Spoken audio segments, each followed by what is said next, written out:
السلام عليكم ورحمة الله وبركاته. معكم علي، وأهلا بكم في فيديو جديد على قناة أولي سبور.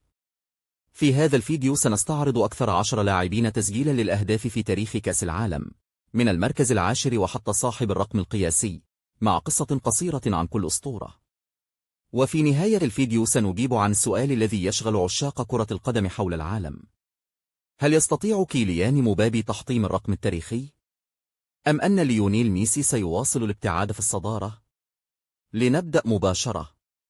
المركز العاشر، الأسطورة البوليفية تيوفيلو كوبياس، سجل 10 أهداف في 3 نسخ من كأس العالم، وكان أحد أفضل لاعبي السبعينيات، واشتهر بتسديداته القوية ومهاراته الكبيرة أمام المرمى.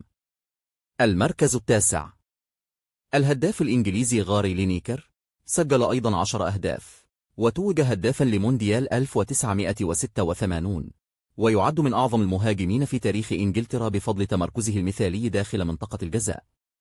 المركز الثامن، النجم الأرجنتيني جابرييل باتيستوتا، صاحب 10 أهداف، وأحد أقوى المهاجمين الذين أنجبتهم الأرجنتين، وكان يمتلك تسديدات صاروخية جعلته كابوسا لكل المدافعين. المركز السابع، الألماني هيلموت ران، سجل 10 أهداف وكان بطل نهائي كأس العالم 1954 عندما قاد النيا لتحقيق لقبها الأول بهدفه التاريخي.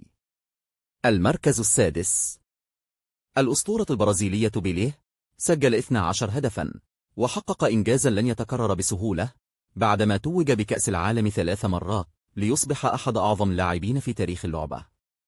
المركز الخامس، الفرنسي جوست فونتين، سجل 13 هدفا، والأمر المذهل أنه فعل ذلك في نسخة واحدة فقط عام 1958، وهو رقم قياسي لا يزال صامدا حتى اليوم كأكثر لاعب سجل أهدافا في بطولة واحدة.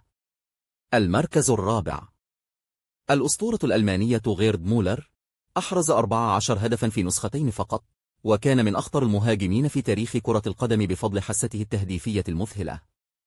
المركز الثالث، النجم الفرنسي كيليان مبابي، الذي رفع رصيده إلى 15 هدفا في كأس العالم حتى الآن، رغم أنه لم يبلغ 30 من عمره بعد. سرعة خارقة، وإنهاء رائع، ومستقبل قد يجعله أعظم هداف في تاريخ البطولة. المركز الثاني، الظاهرة البرازيلية رونالدو نازاريو، سجل 15 هدفا، وكان بطل مونديال 2002 وأحد أكثر المهاجمين إبهارا في تاريخ اللعبة، حيث جمع بين السرعة والمهارة والإنهاء القاتل. وأخيرا، المركز الأول، الأسطورة الأرجنتينية ليونيل ميسي.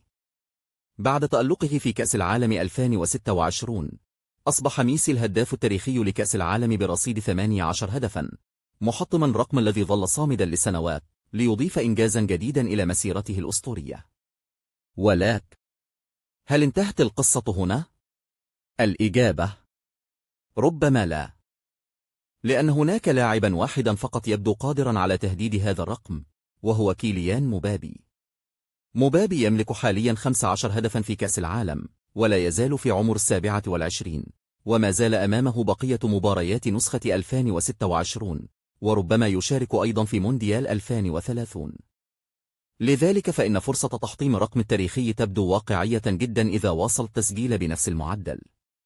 لكن في المقابل، ميسي لا يزال موجودا في البطولة، وإذا واصل المنتخب الأرجنتيني التقدم في الأدوار الإقصائية، فقد يزيد رصيده أكثر، ويجعل مهمة مبابي أكثر صعوبة.